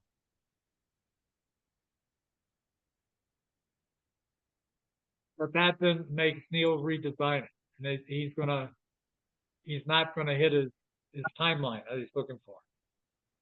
Well, I shouldn't speak for Neil. I mean, if we have the soil, I'd like to stick with the same design. I mean, I'm 4 feet out of the ground now, so I don't believe ledge is gonna be an issue, but we won't know till we dig holes.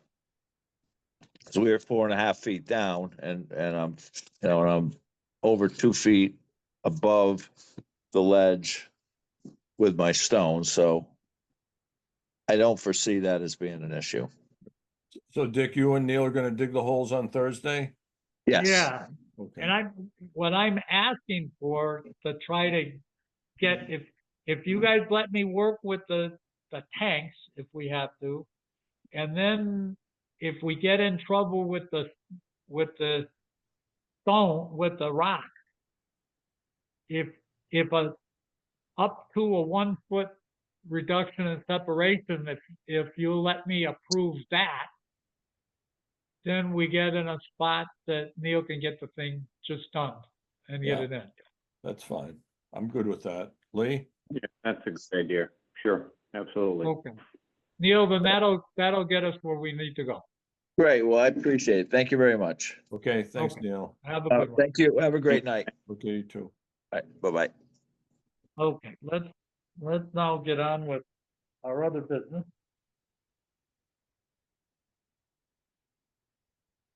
We've got, There should be another appointment, Gina, oh, okay, let is, Oh, hi, Gina. for the Misfits Wellness. oh, I'm sorry, yes. Gina?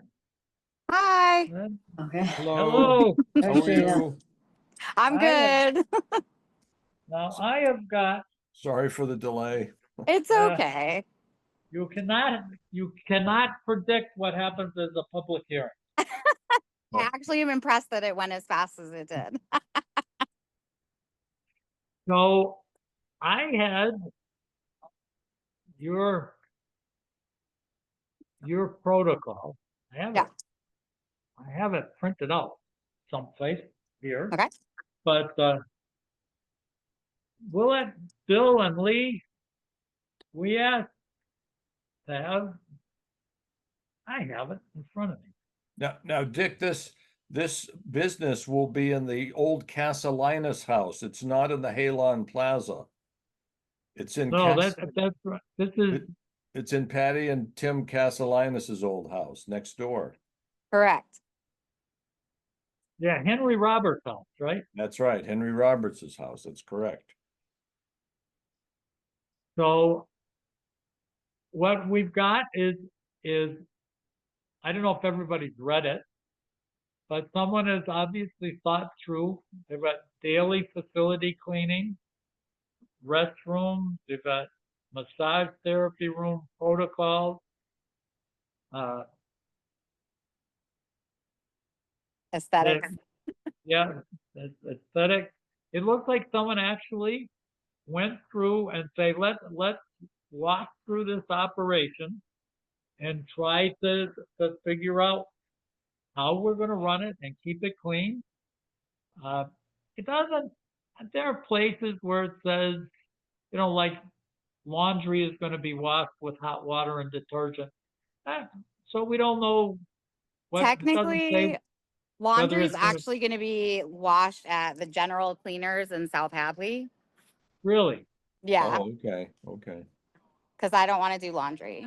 You I can't do blame enough you. at home. Yeah. So you're probably going to get something from them that they may or may not be telling you what they found. It's not like if you were doing diapers, they'd give you a report on bacteria. So are you going to specify to them how they're going to wash this? Yeah, because I have clients that have sensitivities, so I have to have things certain washed. That's why I pick them, because they're a green cleaner. So they've got a whole list of protocol and application and all of that. Because I was going to ask you that very question to say, how are you going to be sure that you don't end up giving someone a rash from the cleaner? So that's Yeah. what you're. No, that is very, very thought through. I have 2 clients that are basically allergic to air. And they've been with me for a long time. So I definitely wouldn't want anything to happen to them. So I've talked to the people at General Cleaners. They really walked me through the things. There's like 2 really big, like, things that irritate people. One of them's a big, huge, long word. It's metho something something oxide. So I know they don't use anything like that. Yeah, that's it Gina, seemed all good. Yeah. with your clients, are you using gloves with each client, disposable gloves? Yeah.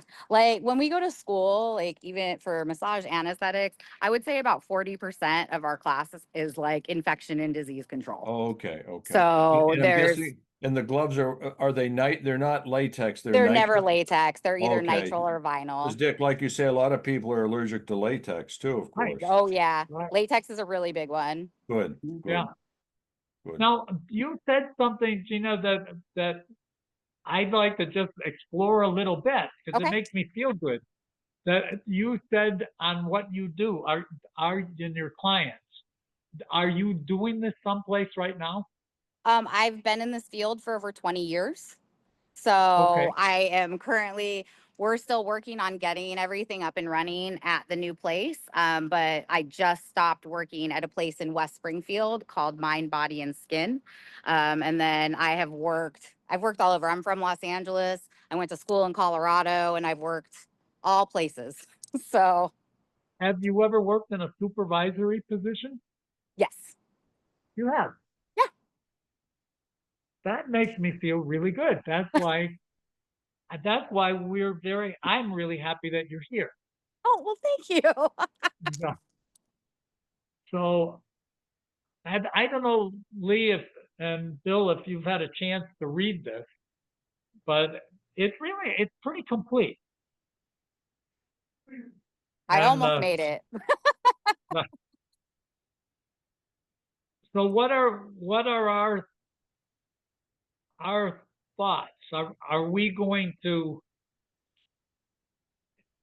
is it your plan if someone gets sick, or how do we communicate with each other if you've got a problem that starts to occur? Right. So if there How do was you like let any us know? How do you let the people know? So, I mean, I can definitely be in touch with you guys. We always let people know. Like, I wish there was wood around me that I could knock on, but I'm nowhere near anything. Yeah. So, because one of the biggest thing, again, disease, infection control, two of the biggest. So I haven't had anything. I got obviously when COVID hit that we had to retrain on a lot of things. And so Yeah. I think there's more of a line now where we know, like if somebody came in and let's say they ended up with COVID 2 days later, I feel like most of the people I know and that are on my client list, they still contact us. People still test. So then we can still make that phone call because I have a lot of immunocompromised clients. So we can always contact you if you guys would like that. We can definitely put that into our protocols of things, but we always contact clients when there's any sort of anything, flu, like if there was chicken pox, I mean, anything, shingles, anything that can possibly go to Yeah. anybody. Especially these days, maybe there'll be measles coming. And That's, yes, huge fear right now, huge fear.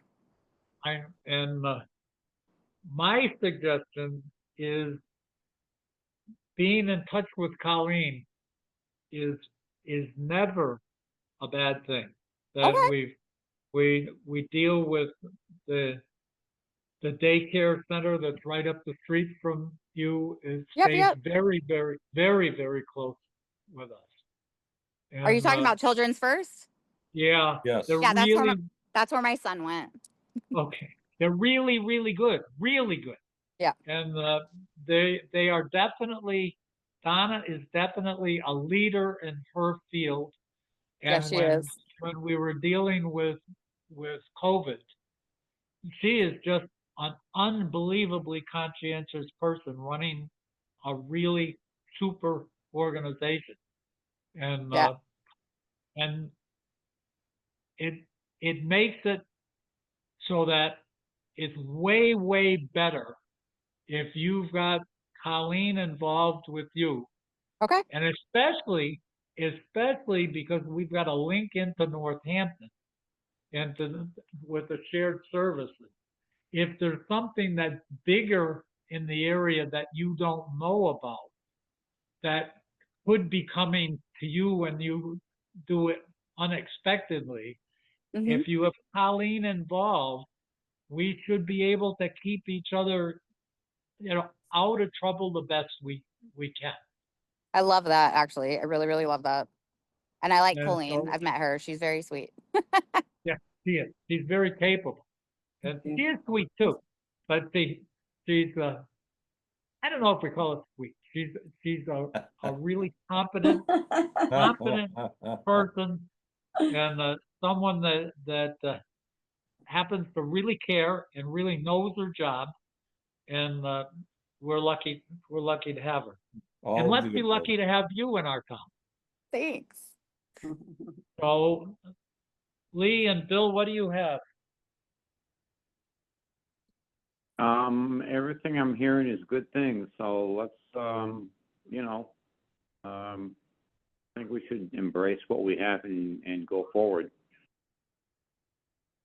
Bill, how are you? No, I'm good. I asked my question about the gloves. I think it's a fabulous business, gonna do very, very well. Oh, And, thanks. And go to it, Gina. Thank you so much, you Okay. guys. Yes, yes. Okay. Have a good night. Thanks for coming in and bearing with us tonight. Thank you so much, you guys. Okay, thank you, Okay, Gina. bye. Thank Bye you. now. Bye. Bye. Okay, now we can go through. The first one is, let's, our minutes for the meeting on the 15th. Did we, Colleen, I don't think I had any changes, did I? No, you didn't. How are Bill and Lee? No, we're good, Dick. Lee? Yep, that's fine. Okay, so Yeah, I'm we're good, okay with thank you. that, Okay. Colleen. The next one is Colleen's timesheet. It's 70 hours for the 2 weeks. Are we all set with that? Yeah, that's good. Yes. I am too, Colleen, so Okay. that's that. The next one is the payments to the treasurer. $700 of that, $550 is permits, $100 is licenses, and $50 for fees. Are we set with that? Yes. Yes. I am too, Colleen, so that's good. Okay. The next one is a mobile food server for Poco Riso and slash Liz Labroca. And that one is also to be a wine house. And she has an operating place that she signed. She's got a signed contract that she gave us. Are we okay with that to give to Lynn to inspect? Yes. Yes, we're good, Dick. Okay, Colleen, so we'll prove that subject to Lynn's inspection. Okay. The next is a temporary food license for the Immaculate Heart of Mary, and it is for August 24th. Summerfest Chicken Barbecue. Are we set with that one? Yep, I'm good. I with am. that. Yes. Okay, Colleen, we are. Okay. The next one is a renewal for Jeremy Methy, JMC Services out of Ludlow for a disposal works installer's permit. And it's a renewal. Lee, are we okay with Jeremy? I haven't had any reason to think there's an issue. Okay. I'm okay with it. Bill, are you? Yes, I am. Okay, so that's it. Okay. The next one is an application for a disposal. And these are, Colleen, these are the ones this one is on 9 Harris Street. This replaced the septic tank only. And it's a 2-compartment tank with an effluent filter. I'm guessing, Lee, that this failed. I think this one there were 2 of these, I think, that maybe they were emergencies. I'm not sure on this. Business Sheehan Associates. Yeah, 9 Harris and 241 Chicopee Street. Greg Harrison put both in. Okay. There's simply 241 was an ongoing from about 12 months, 14 months ago, the bad tank. They finally replaced it. 9 Harris was something new. I guess it was something to do with a high sulfur content in the water.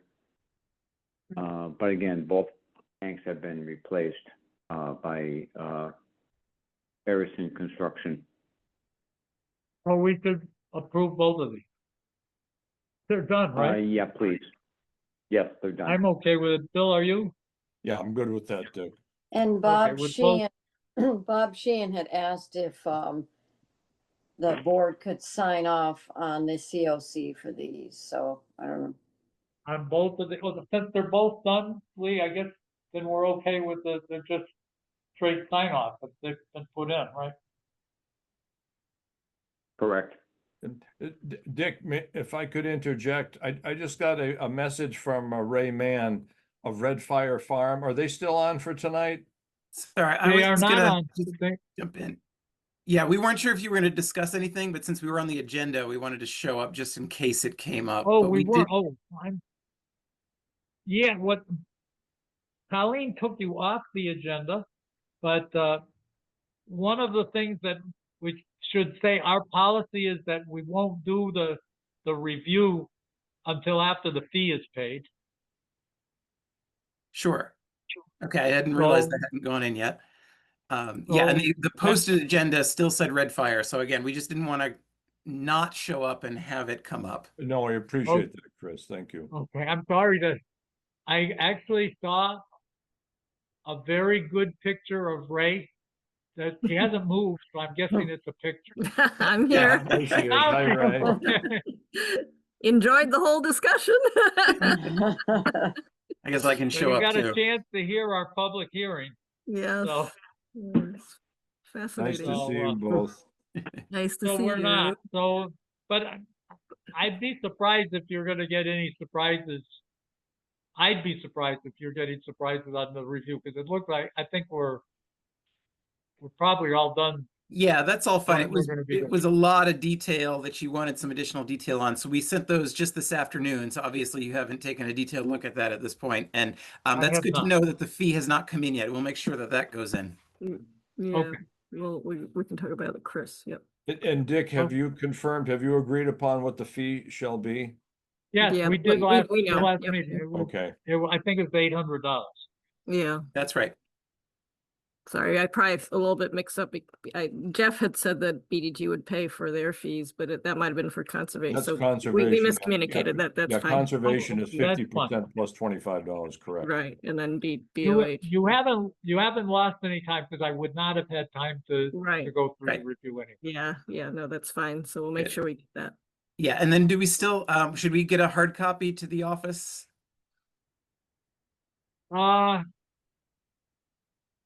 I guess you should get a hard copy to the office, and if you can send, Lee and Bill, can you guys both receive the soft copies to? Yeah, Chris, you could send a PDF to Colleen and she'll filter it to Dick and Lee and I. That'll be Okay. fine. So we've already done Sure. that. I was just curious if we still needed a hard copy as well. I think it'd be good to have at least one hard copy for the paper files. Yes, please. Yeah. But not to each one of us. Okay. Yeah. We'll just get one to Colleen. Right. Thank you. Perfect. Sorry to keep you waiting. That's all right. That's how public hearings go. I'm used to it. That's Yeah. fine. Ray, thank you for buzzing me on the message board. Yes, that's all right. Quite all Okay. right.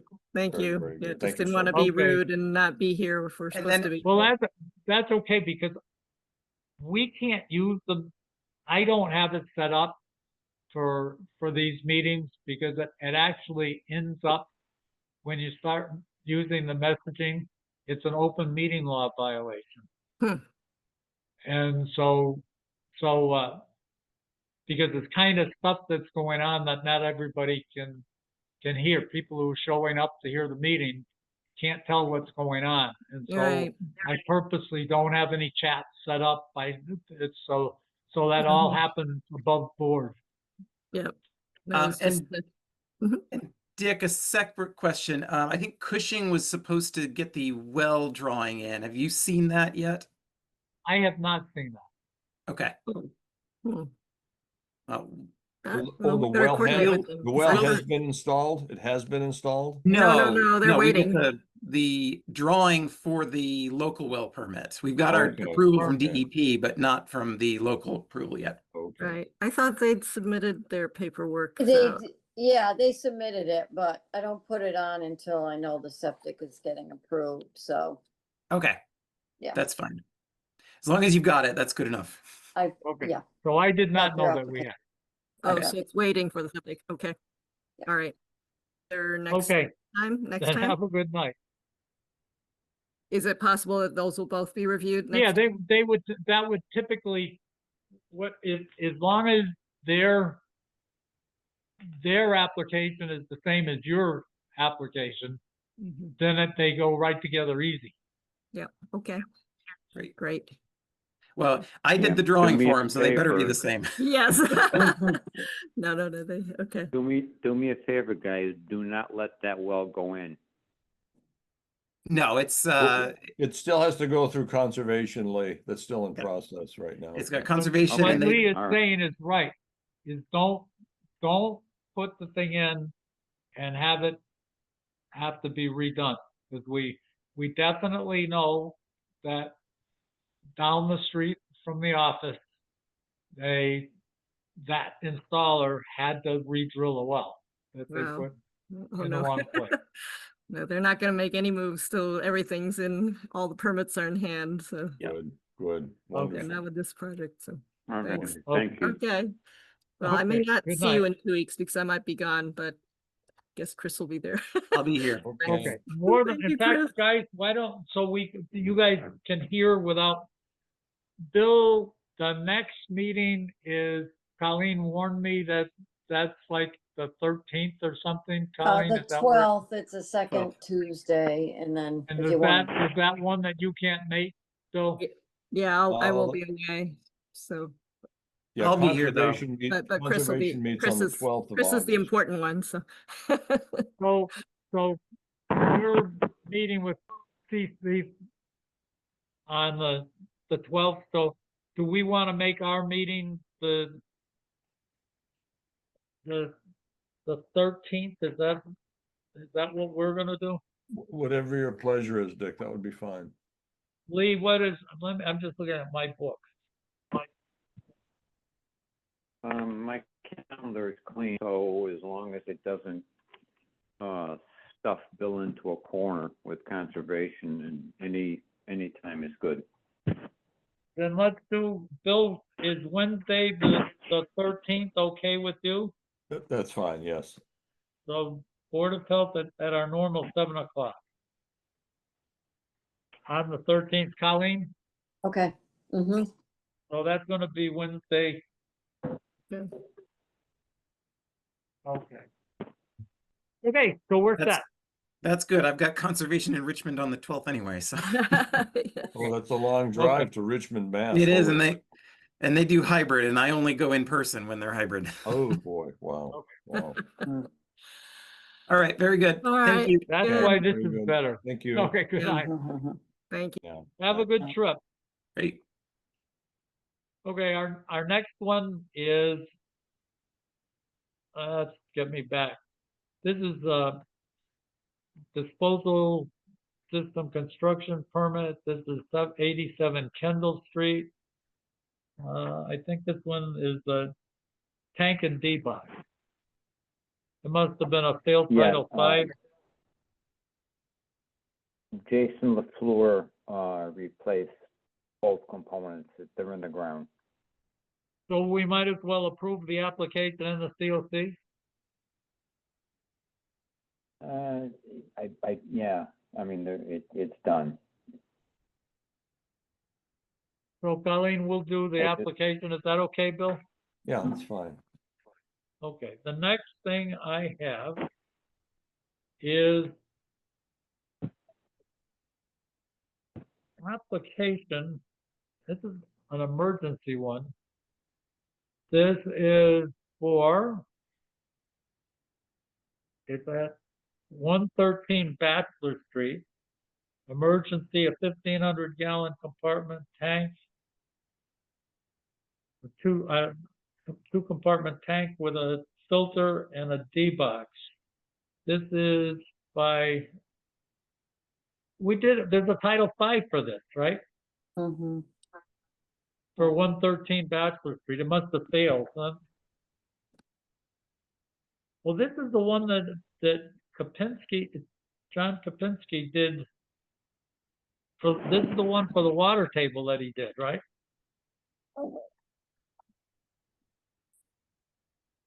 I'm not Lee, are sure we if it was set? 113. I'm not sure if it was 113 or 115. Yeah, there was both, but it's 113 that was the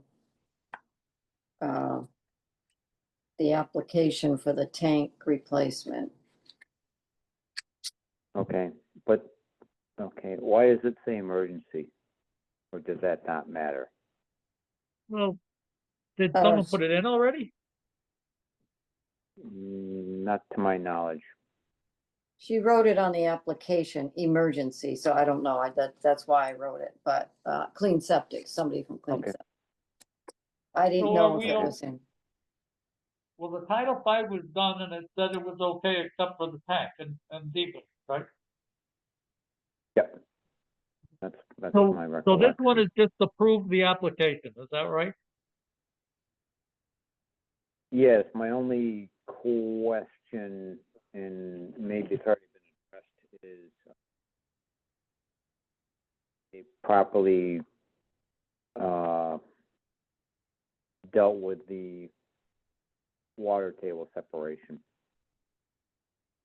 This is the one that Kapinski actually went in and gave us a report on it, right? Or did he? I think that was 115, Dick. Oh, It's just unusual that two houses side by side are going up for sale, and Clean Septic did them both. huh. But I believe 115 is the house which has the fire pond adjacent Okay. to his driveway. Okay. Yeah, in fact, I drove by there today, and this one is the newer house. This is, as you look at it, the fire pond's furthest to the right, then there's a little one must be 115, then this one's 113, and it's to the left of 115. Correct. And it's hard to tell whether they're on a pile of sand or a rock. But the test at 115 said there was a lot of sand. Yes, that's correct. There was. They did a deep hole on site with John Kapinski, and he was supposed to shoot a grade from the bottom of the hole. I think it went down 11 or 12 feet, and shoot across to the fire pond to determine water table. Okay. So the adjacent. This one, the- so this one is the one that the water table, Colleen, we saw this as the Title V. He's got Bob Sheehan initial soil evaluation with this one. This one was attached on the Title V. He determined water table on this lot based on the original Bob Sheehan result. So this one has got a soil evaluator's determination on it. It's Okay. called, So I we're think it's talking about called Bob. A. So this is Bob Sheehan Senior. I think so, but it's called out as Lot A. I don't have it in front of me. But it was done. It was done by a soil evaluator. Okay.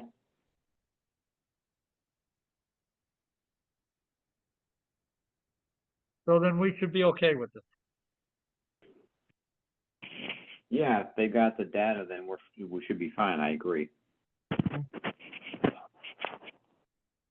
So that one's approved. The next one is the certificate of compliance. And it's got the fancy as-built. This one is for Frank at 1 Jennifer Drive. Tim McGinnis.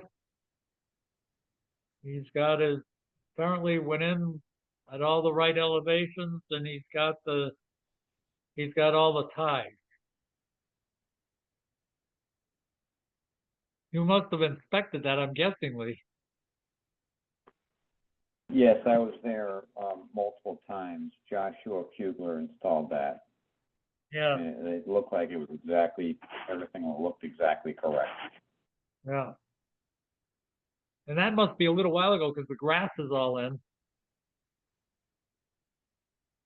Yeah, it's got to be going on probably 3-4 weeks anyway. Yeah. Yeah, June 12th is when McGinnis did this. So Bill, are you okay with this one?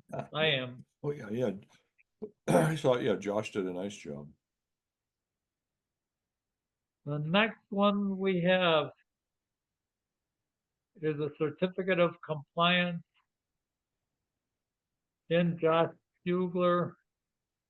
And it is for 121 Cold Hill Road.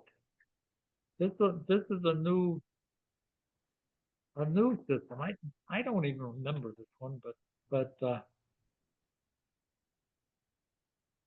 Lee, did you? This looks like it must have just been done. Yes. You signed off on it on the 17th. Yeah. Yeah, that's brand new Title V system on just a repair. Yeah. I think. So that I one's don't know okay if it too? was- Yes. Yes. Bill, are you okay with this one? Yeah, that's fine. Oh, I know. Okay, this is up further. When I looked at it in the map, okay, so this is almost up to where Herb lives, on the other side of the road. This is facing Mount Holyoke College.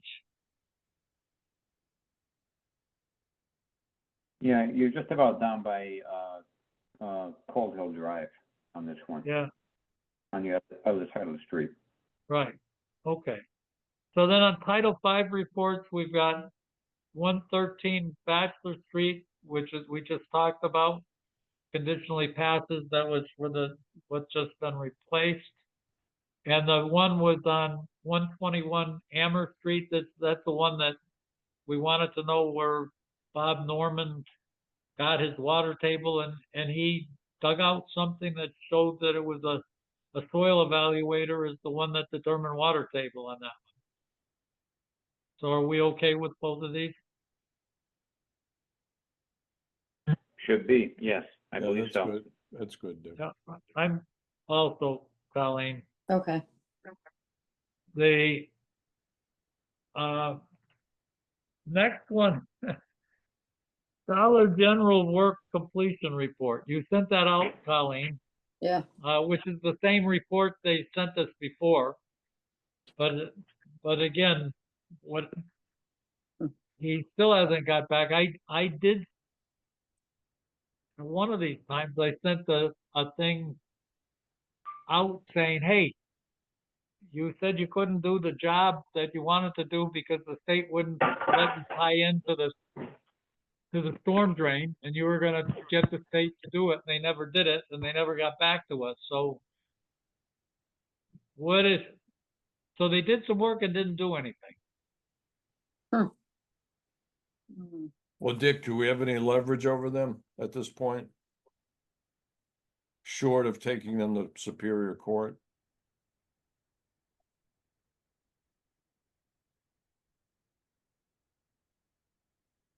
More than that, let's give it a shot. Do you want me to, one of us, Bill, ought to get in touch with Tyler and say, you know, we're, again, beating around the bush. I can find the lawyer's name who is very interested in not having them in trouble. If you want, I can call her up. She didn't want to be involved, but I can tell her, look, we tried to do this, avoid the legal thing, and ask her what she wants us to do. Why don't you do that? Oh, Colleen, I will do that. I'll find her name. Yeah, they're down in Tennessee. Their corporate headquarters is in Tennessee, I believe. Yeah. All right. Give them a call. And she absolutely wanted to do this in a non-legal way. So now I'm gonna give her a chance to say, how do you grease the skids, or do you want to just go at this thing tooth and nail and hammer it out? Okay, I will do that. I did get a call from Timmy Galusha. I don't know if he calls himself Timmy anymore, but I remember Timmy because of little Timmy that lived next door to my parents. He's not little Timmy anymore. He's got his own business and he's a veterinarian. But apparently they don't want, if everybody recalls, Didn't they put a new well? They put a new well in. Didn't. They never put it in. They didn't. No, what happened is Cushing was going to put the well right in the middle of the manure pile. Right. The old manure pile. And I talked to, and we said, no, you can't do that. You've got that spot where the manure pile was. You've got that little, I don't know what you call it, a little plaza between all the buildings and the old barn. Yep. That was the spot for the manure pile. It was a lot of traffic. George took up our tractors in there. There's stuff that went in the ground in that spot. All his oil ended up there. So they said, well, where can we put it? And they were in a hurry to say, well, where can we locate it? And we said, well, we approved the spot that was for Tim's new veterinary clinic that Bob Sheehan had designed, and we said we could put it there. Well, they decided they didn't want it there, so they were going to come to this meeting, and I told Colleen it's crazy to occupy this meeting with that. Just have Tim call me up. So Tim called up and he said, you know, I can put it a couple hundred feet from my old grandfather's house, which is across from my parents' old house. And I can put it a couple hundred feet from the people on the west side of Ferry Hill. So I'm not near anybody's septic system. I said, just choose a spot. And when you get it, if you get the well driller, and we'll get Lee in there, and I can walk out and Lee can verify it, and you know, because I know where the safe spot is, and then deal with it. And he said, okay. So Dick, is it going to feed the farmhouse? What's the purpose of the well?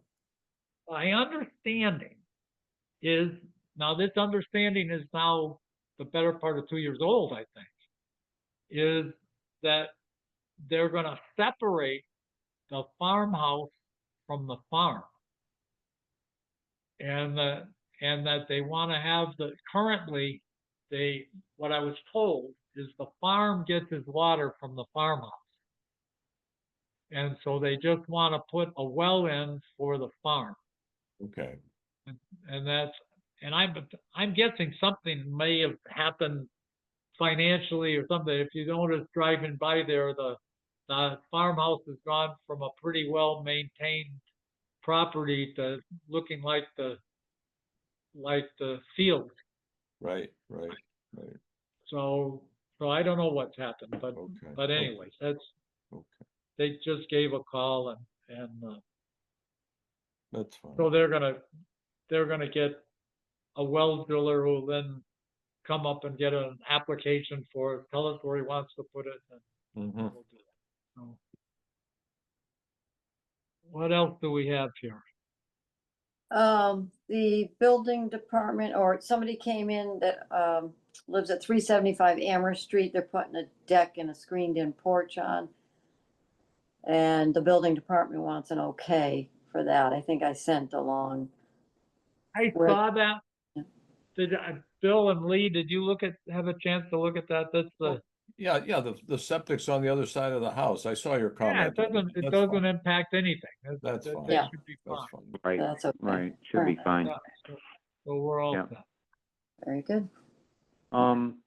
Has anybody heard, anything regarding any movement on the,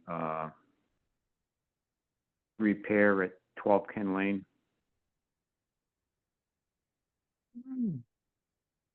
Did we approve the septic plan there? We did. When? And he was supposed to, I don't know what he's doing It with was in the springtime, right?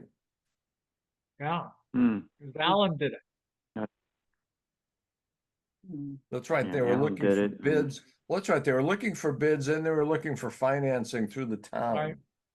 Colleen, can you get in touch with him and see if we can see what's going on? Cause sure as shooting, that's gonna happen.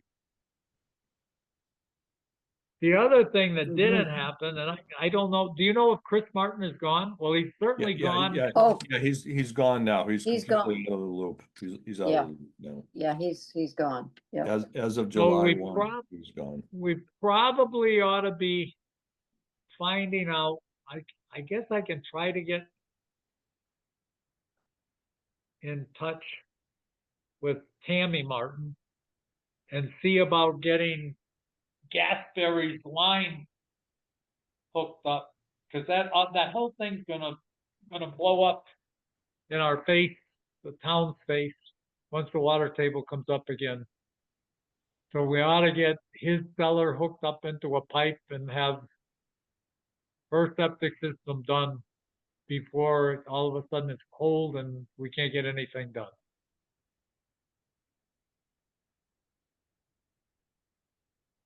Yeah, next, Okay. your point is valid. By the time as we all know, we hit the October, November seasonal change and the rains start coming in, it's gonna be a disaster. Yeah, listen, it's already August, folks. Isn't this amazing how fast the summer's gone by? Yes. It is unbelievable. That's for sure. Wow. Yeah, that's for sure. Wow.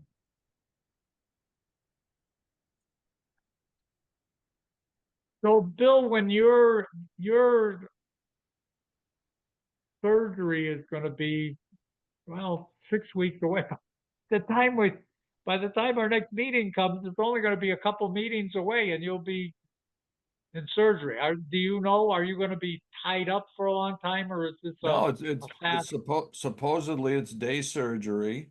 Really? Okay. And supposedly I'll be given Tylenol. I'm gonna stay away from the hard stuff, but Tylenol should do the trick. And I'll be in pain for a couple of days and we'll just work through it. That's all. Okay, so this is not a big, No. And the mesh they put in is a polypropylene mesh. okay. I think at one time they put metal meshes in, and now they do Huh. polypropylene. Huh. But I'm wearing So as we speak, I'm wearing my hernia belt right now, and it's actually not too bad. Wow. Yeah. Kind of does what, and Lee, do you prescribe hernia meshes for folks? You sell those sort of things? Not too often. A lot of times they'll get that right out of the outpatient setting. Okay, yeah, because They'll fit somebody up and Yeah, because send them home my with one. doc Neil Seymour said, just go on Amazon. So I went on Amazon, I ordered one, it showed up in 2 or 3 days, and I figured out how to use it, and it seems to be doing the trick. There you go. Yeah. You gotta be absolutely. careful with it, though. You gotta make sure the intestine is in before you don't want to pinch it off, so you gotta be very careful the way you set this thing up. But again, it's they used serving the purpose of keeping things together while I walk around during the day. Yeah. Sure. Okay, so are we set for tonight? I think so. I think so. Okay, so I will believe set so. us up for 7 o'clock Mhm. on our next meeting, on that Wednesday. Wednesday. Okay, Okay. good. Yeah, Oh. what, So let's adjourn, Dick, and turn the recorder off. We can, I'm going to do that. Let's find, pause, stop recording.